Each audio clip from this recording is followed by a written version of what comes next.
Welcome to Intuitive Connections, where spirituality and psychology meet to help you be your best and brightest self.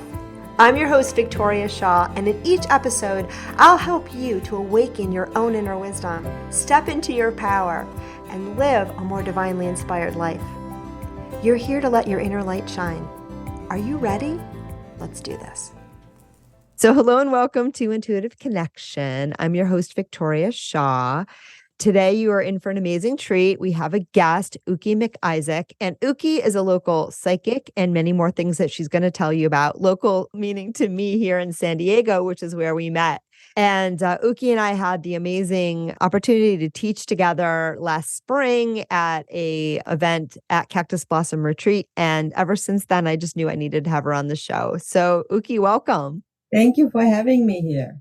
I'm excited, and it's always fun. You know, we have a range of guests on the show, but it's always fun for me to connect with other people in the psychic, intuitive, medium kind of realm, because even though we all kind of do the same thing, you know, we all bring our own special sauce to it. We all do it so differently. And you're someone who's been doing this for a really long time, way longer than I've been at it. So I think it's amazing too, for me and also for listeners to tap into all that wisdom you have for having been a psychic for how many years? For over 30 years, actually more like 35. So amazing. So Uki brings a lot of wisdom and insight to the table. So I think I'd like to start a little bit with your story. How did you get to be doing this? Because today, not everyone is a practicing intuitive or psychic, but definitely 35 years ago, it was probably even more of an outlier thing to kind of do, right? So I'd love for you to share your story with listeners. Okay, certainly. So I was born and raised in Germany, and I came here in 84.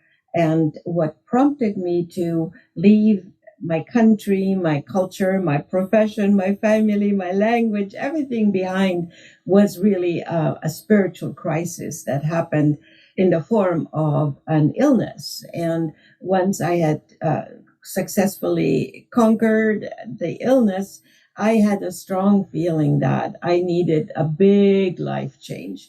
And Spirit brought into my life a man from San Diego. We met on the beautiful island of Crete in Greece. One of my favorite places. Okay. And it became this beautiful love story. He came and lived in Germany for a couple of years, and then we tied the knot and moved here. So I left everything behind, and that gave me an opportunity to really completely redesign my life and set different priorities. Because I figured a profession or an environment, it's not just a profession. I was a high school teacher, but the environment definitely played a big part in the illness. And so I was determined to change my environment so I could live a happier and more productive life.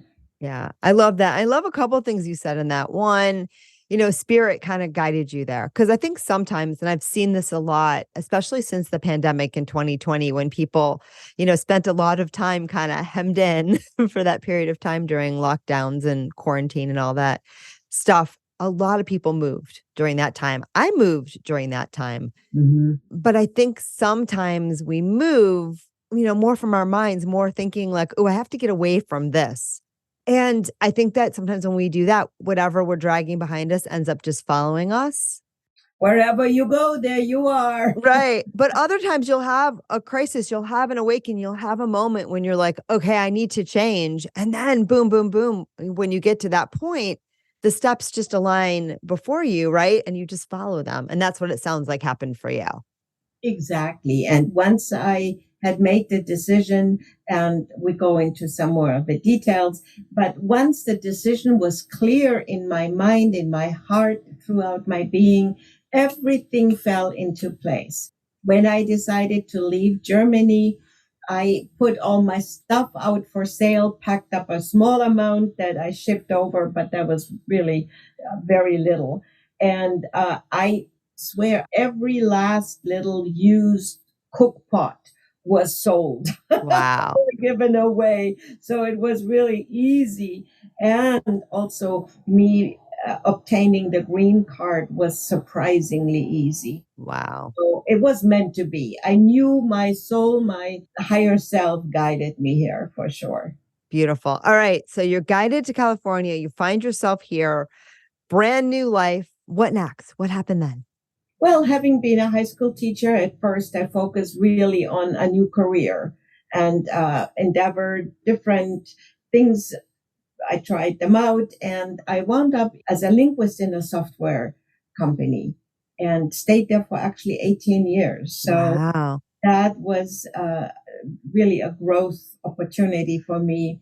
And, as a teacher, you live mostly in academia. And so the whole business world was new to me. And I learned a lot in a very short time. But a turning point came really when a second and major spiritual awakening came my way.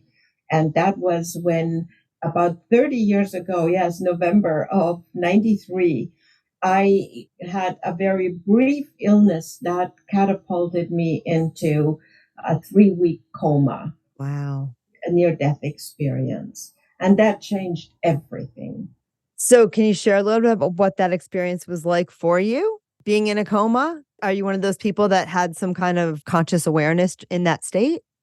Absolutely. Ooh, please share. Even though it's 30 years ago, everything is like burned into my brain in terms of memory, cannot be erased. It's as fresh and present today as it was back then. And so what happened is I developed actually a very high fever.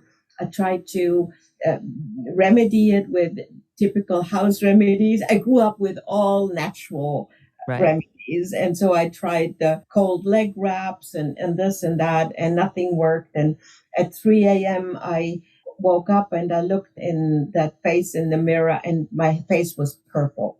The Wow. whole face was purple.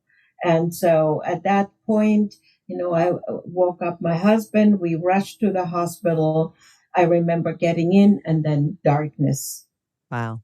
So I was out for almost 3 weeks. And during that time, later I learned that the doctors and the medical personnel really had fought for my life. And I was on very strong antibiotics. What happened is a pneumonia had infected the bloodstream and led to high toxicity in my system. So the immune system had broken down. And the high temperatures and the high presence of the bacteria was so overwhelming to the system that what happens is, in order to still supply the organs and the brain with blood, the body shuts down the peripheral. Right. And so I don't know how to select for the things I want to say and the things that are maybe a little too drastic to tell you. But let's say this: I was on life support. At time I had pipes going in and out everywhere. They even had to paralyze me because I was trying to pull out all these pipes. Right. So that was very frightening. But I was in a different space. I only on the periphery noticed what was happening. Of course, it didn't make sense to me because I was in an altered space. And I traveled into different dimensions. And it's hard to describe in language what happens because those experiences are so life changing and so completely out of the ordinary that language almost fails to describe. And it took me actually many, many years before I could even talk about it. Wow. But the memory is crystal clear. So, for example, one thing that happened is I experienced evolution in a way that bounced me back. If you can imagine awareness being in a single cell being, a single cell organism, Right. all the awareness in that. And from there, I went through the stages of evolution, being a fish, a dolphin, a bird, a monkey, and but in of course rapid pace. See, time is very different when we're in an altered space. Right. It loses its linearity and the way we measure it. Of course, we know biology, science tells us evolution took millions of years, all in all. But for me, it was like this. Right.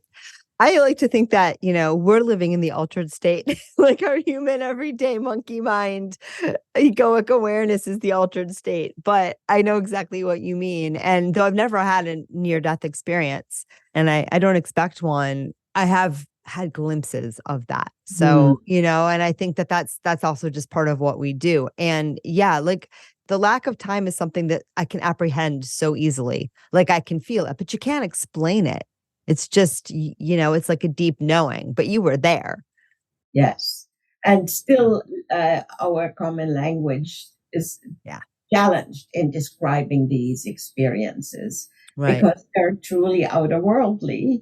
Yeah. I know from that time that we are indeed multidimensional beings. And I even experienced what commonly we might call past lives.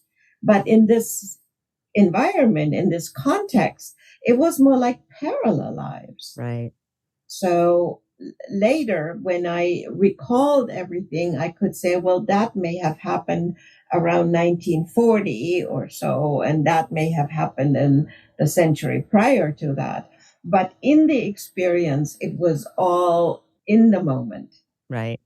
And I feel like that's why we're able to apprehend them too, right? Because it's all now. It's all now. And when you tap into that place of, I don't know what to call it, all oneness. I'm sure people want to say Akashic records or other things. I don't necessarily need to go there, but when I'm in that space where I'm receiving, it's just the now. It's just the now. It's all happening at once. It's again, it's very, I know exactly what you're talking about because I've experienced it. But yeah, it's not something you can explain because our mind, our brain, our training, our world is linear. It's linear. And I think the linearity of time that we are used to helps us organize what otherwise would be completely overwhelming to our brain. Right. In the human sense. Yes, yes. I always say I really like having a mind because it lets me function here on earth and interact with other people and have a podcast and put all the things that my spirit knows as best I can into words. But I try not to be limited by it because it's limiting, right? It's not the whole story. It's a great tool for this human experience, but it's not the truth of who and what we really are or what really is, or it's not the truth at all. So I love that. And when we are in altered states, even including dream states, right, we experience time very differently and much more, let's say, non-circular. Yeah, I love it. And more fluid. Okay, so you experienced your lives. Anything else cool happen when you were over there? Did you almost die? Was it near death? Meaning, did you almost cross over? So what was that experience like? Well, the body was really in the early stages of dying, and there was tremendous pain. I do recall feeling the pain. Wow. And the discomfort is too mild a word. It was really significant. And at the same time, the mind was elsewhere. So other things that happened, and I have to tell you, contrary to popular belief, not all near-death experiences, or NDE, as they often are called, are all about angels and hallelujah. Right. And in fact, when I came back and I processed everything, there was a long time when I was really angry at God because I thought, what? I'm going through this process of near death and losing so much, and I didn't even get to have coffee with Jesus or sing hallelujah with the angels on the clouds. So it was difficult to process. Yeah. But what is also sometimes called a distressing NDE. So it was challenging, to say the least. And to tell you a little bit on some of those moments that were super challenging, there was an energy there with me. This energy was very challenging, and it challenged me in some sort of a game. If you can imagine, you are being maybe asked some questions. If you win, you get the big prize. If you lose, tough shit, So, and this energy continuously challenged me, and I lost every round after round of this weird game that I had not selected. I had not wanted to play. It was imposed on me.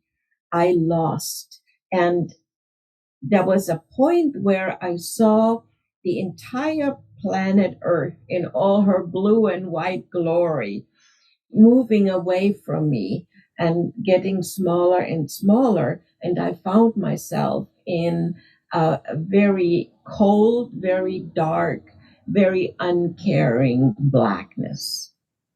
And that was probably one of the worst moments, because the sense of complete abandonment I experienced, and there was no light, there was no other.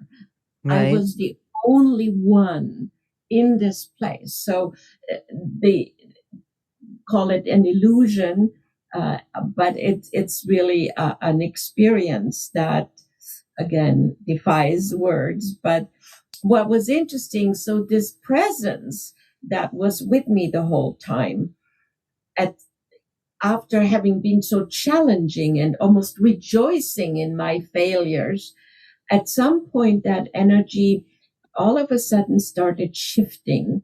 And again, I never saw. It was just like some sort of an maybe internal dialogue. Anyway, this energy at some point started being very strangely compassionate. And it said, well, if all of this is allowed to happen and you can really lose absolutely everything and be all alone in a cold, uncaring cosmos, then there can't be a God, can there? And upon this mentioning of the notion of God, something inside of me shifted. It was as if in this terrible place that I was in, I was not even aware that there is a God. And Right. so this challenging energy, by bringing that notion into my awareness, actually launched my coming back into life. Because Wow. all of a sudden, upon this mentioning of the word God, and me remembering, oh yeah, there is a God in my life, all of a sudden I was in a tunnel traveling at enormous speed, and I was bounced back into my body. Wow. It was really an incredible feeling. And at first I was completely disoriented. Who am I? Where am I? What's happening? And it took a long time to really fully come back. In fact, I spent 3.5 months in the hospital total, Wow. and most of it in ICU. So was it rehab or it was just your body getting back to normal? Only the last 3 weeks were rehab. Oh my gosh. Okay. There was some significant damage to my physical body, so it took a long time to get over that and heal. So after you were catapulted back into your body, there was still a significant road to healing where you were present, you were alert, you were back in the 3D, but you were still in a hospital bed dealing with that. Yeah. Wow. And I drifted in and out of consciousness, but never lost it to the point again where they would declare me a comatose. Wow. So many things to unpack there. Have you ever had communication with that energy since that time? Very good question. There was another important moment when, maybe a year or so after I had been back home again, regaining my health, I went to a seminar with a spiritual teacher with the name of Greg Braden. Heard of him? I'm sure. And as I sat in my wheelchair in the front row, he was actually talking about the archangels, and he brought up a picture of Archangel Michael. And then he said, well, everything in creation has polarity. So what is the polarity to Michael?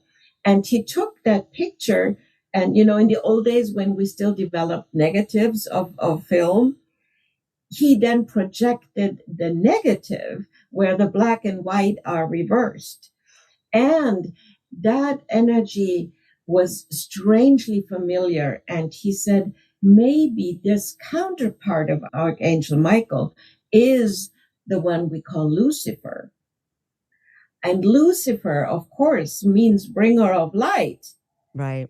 And I think he is often misunderstood. But when I saw this picture, this image, I thought, that's it. That was that energy that challenged me to the max, but in the end, still serves the divine.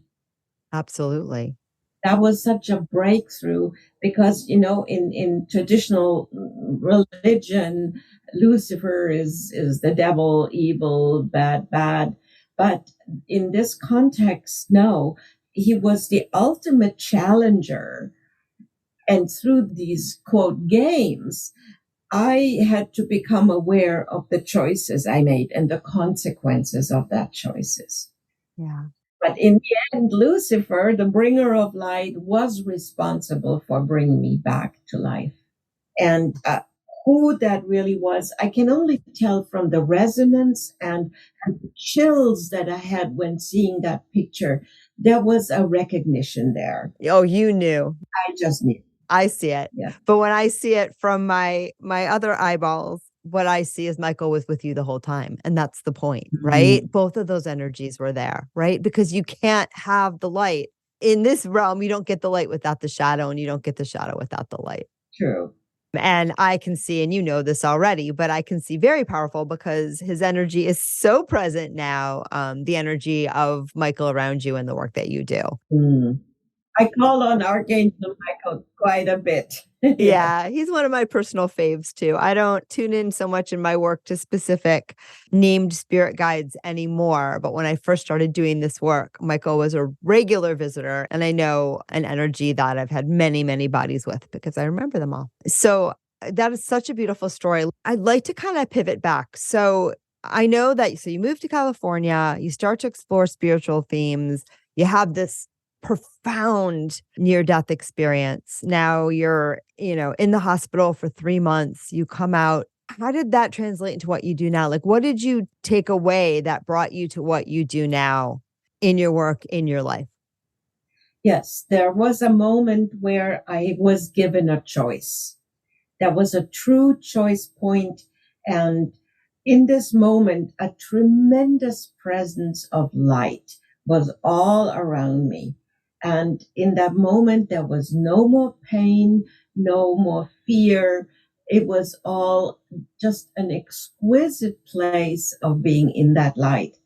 And another energy invited me to come into the light. And I really, really, really wanted to. Why I did not follow that voice to this day is a bit of a mystery to me. And I remember hearing children's voices, laughter, children laughter. Now, that could have been very real in the hospital where I was. Maybe some kids were visiting and they were giggling. But it was almost like this children's laughter was a sign of life, beckoning me to come back. So I found myself back in that dying body with a tremendous sense of loss. Like, what did I do? Why couldn't I stay in the light? And I know that was an invitation to move on. Right. But my soul knew better. And obviously, I was not complete. And it again took me a long, long time to reconcile that within myself. And since there were very drastic physical consequences of all of this, it took me about 2.5 years to heal the body and everything. And yet I feel I made a contract with God at that time. You know, I don't know if God does bargaining or not, but it was like from the heart of a child, just get me through this mess and I will do whatever I'm supposed to do. I devoted myself to service in this time of great need. And I have kept my promise as best I can. 30 years ago, I think that was a turning point when I made that promise to use my abilities, use and intensify my abilities so I could be of service to others and therefore to God. That's such a beautiful, beautiful story. I love it. Oh my God. And I think listeners are so going to resonate with so much of this, whether they've had that kind of experience or not. And the other thing that I love about your whole story, Uki, is what you said to let people know, because I think that in all kind of spiritual teachings and all, you read a story and you read about someone, that had a near death experience and they saw angels and they saw God and God said, do you want to go back? And you said, whatever. And I think these things become very idealized. Yes. And I think this is everything. The number of people who say, well, I don't hear my spirit guides the way you do. Sometimes I'm like, well, you don't really know how I hear my spirit guides. You may be Mhm. surprised. But, I think it's the nature of our world to sort of, and people do have fantastical experiences. I believe every one of them. Yours is a fantastical experience as well. But I love how you bring it, that vulnerability that you bring in, that, that everyone has different experiences. Right? And everyone experiences the divine differently and everyone experiences their life differently. And so I'm really glad that you shared that, because it's a different perspective that I think, and it's still a beautiful experience. And even within the realm of near death experiences, there are almost no two stories that are alike. Remember, 30 years ago, that was way before the days of the internet. And after, as part of my healing, I wanted to know how other people had experienced that. And what I did, I put a little ad in different spiritual magazines and asked people who had NDEs to write to me about their Wow. experience. And that was really remarkable. I received letters, I think I still have them to this day, from very remote parts of the country. And people described how that experience went for them, how they dealt with the aftermath, how it changed their lives. And very often they were telling me that they hadn't been able to talk about that with others because the experience is so out of the ordinary that people typically cannot comprehend or relate to such a life changing moment. And so that gave me a collection of insights, and not all NDEs are about angels and hallelujah and talking to Jesus. I think it's that approach has been popularized, made Right. popular through certain books, Daniel Brinkley and other names I don't recall right now. But they only had, or maybe they only talked about the blissful part of the Right. experience. Yeah. No, it's beautiful. It's really beautiful. All right. I asked this question to everyone on the show. We're going to pivot a little bit, but how do you experience your intuition? It has really progressed over the years. And early on, through the training I received, I was always instructed to be very clear about who is your guide, who are you talking to, know exactly who they are. And with over the years, it has felt more and more like an internal aspect. And that is sometimes even scaring me because I go, am I making all of this up? But of course, as I'm working with my clients from their feedback, I know that there's no way this could come from my mind. Bingo. So it feels more like I'm tapping into a realm that is available, but not completely open. it's not an all-knowingness. I wish it would, but it is, I get glimpses. Yeah. I am called to offer up what I'm receiving, sometimes not even knowing why I'm saying what I'm saying, or sometimes even saying something that sounds silly or nonsensical. But if I can just trust it and blurt out what I receive, most of the time it hits the spot. Yeah. Have you ever shared anything? Because this happened to me a couple of times where you share something with someone and, it completely resonates and you still don't know what you did. I've had that happen a few times where people are Yeah. like, and I love that because it's like, I don't even have to know. I don't even have to know, sometimes I want to, and I'm curious because I'm human, but it's amazing. I love how you said that because I think that, going back to that comment I made before about my experience with spirit guides, I think that a lot of times, because we've all been trained to experience the world in a certain way, that we want to see them, feel them, know their names, because that's how it works on Earth. And I don't think there's anything wrong with that. It can be a great entry point. And, there are times when I love to use names because it gives me comfort. I love to know who my primary guide is because like sometimes I just need a friend. Yes. But often when I'm tapping in and receiving wisdom and guidance, I don't really care who I'm talking to. I set the intention for the highest guidance, and I really trust that I'm a conduit or channel for that. So I'm not super worried there. But I let the pipeline flow, and I feel like that's so much more powerful. And I think it's so much more akin to what people are doing every day when they are tapping into their own magnificence. Mm-hmm. And, you don't need to know the name of your spirit guide to have them work with you. And sometimes while knowing their name is fun and I can teach you how to do that. I know for sure this lady can teach you how to do that too, because I've played with her and done it with her and watched her teach. It's not always necessary. That's, I think, a very human need. It's not a soul need. And depending on what tradition you are talking about, in spiritualism, and I am a spiritualist, Right. our tendencies, for example, the British mediumship is very much based on evidential. Right. So everything you say has to be somehow proven as correct, or you have to have that feedback. Yeah. And that's not really how I work. Right. Yeah.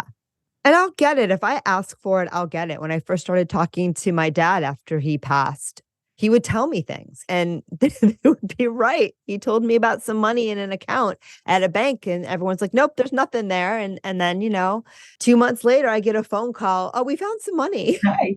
Yeah, we love those surprises. Yeah. Yeah. Which was a very welcome surprise. Thank you, Dad. And I know one of my primary teachers, all of her guides, at least the way she tells the story, are like famous people that have passed. And so, like, they would leave her verifiable clues, things that she wouldn't know about them, but, things that were able to be discovered.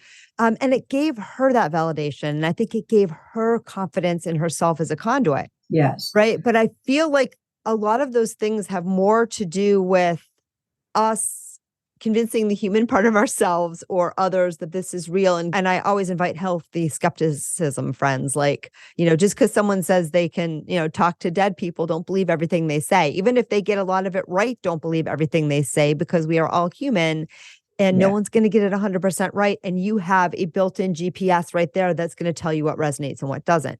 But anyhow, I feel like some of the evidential stuff, which sometimes I will get too, it's for the human, but it's not needed from the divine. The divine knows. And when that's working through you, or when you're receiving that from somebody else. And by the way, if Uki or I are giving you guidance, you are giving yourself guidance through our lips. At least that's how I understand it. You are attracting that in. We are the vessel, the vehicle, the conduit.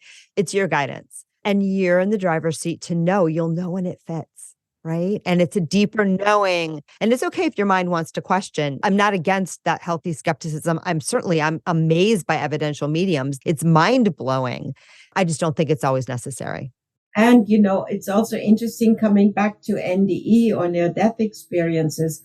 When children report if they had an NDE and they come back, they have sometimes experiences that can be verified. Yeah. And the child that all of a sudden gives precise details about something that can historically be proven, Yeah.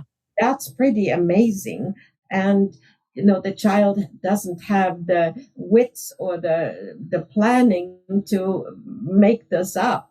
Yeah. That is really proof that we are multidimensional beings, not bound by linear time. But I agree with you that information can come through that is very helpful without necessarily being subject to every step along the way of verification. Right. And that if it brings you comfort to know who your spirit guides are, you can certainly have that journey. And like I said, there are times when knowing who my primary guide is and having a name and calling him and saying, I need you right now, and feeling his presence around me, it's the bomb. And I also know that a lot of times I don't like Uki, it just comes through. It just comes through. And that's the bomb too. So however it speaks to you, is the way to go. But just, so many people come and they say, well, I don't see my spirit guides. And I'm like, you don't have to. You don't have to for them. They're right there. And, that's the human mind wanting it to be a certain way. And sometimes the way it wants to come through is way more powerful than what your mind could even imagine or desire. And I agree with you that in the early stages of one's spiritual development, it can be very, very comforting and important to be able to name the energy you work with and know what their intention is and what they're here for. And it somehow, at some point, it almost feels like a merging takes place, a blending of the energies. I love that. All right. I could totally talk to you all day, and maybe we'll do this again. But for now, in respect to linear time that we have to pay attention to in things like podcasting, we didn't talk so much about your work as a psychic or a medium, but I think they got the flavor. If people want to learn more about you, about your journey, if they want to work with you, can you share just a little bit about what that would look like and where they could find you? Absolutely. And I want to also highlight that I'm a hypnotherapist, a clinical hypnotherapist, and that's an important part of my work. It's like this in an intuitive reading, you narrow down where further work is needed. And an intuitive reading is not always designed to, well, it's never designed to fix anything, but it can highlight areas in a person's life where deeper healing is necessary. And so I do that. And for all these options, please look at my website. It's my name, www.ukimacIsaac.com, UKIMACISAAC.com. Beautiful. And all the options are listed. I also do occasionally events, especially around the solstice and equinox. And so 4 times a year, people come to my house. We have got music, live music, and meditation, angel messages, potluck, all that good stuff. Yay. So if you're local to San Diego, you want to check that out. And we'll get Uki back at Cactus Blossom sometime soon for locals or people that want to fly in and visit us. And we'll, of course, have all of Uki's contact information in the show notes, so you can find it there too. Uki, this has been such a pleasure. I'm so glad that I bullied you into doing this. I know I didn't, but I had to nudge her for like a really long time. Any parting words before we wrap up? I just want to thank you and let you know how much I really resonate with your approach to this work. And you truly are a soul sister to me. And I'm very fortunate and honored to be on this show today.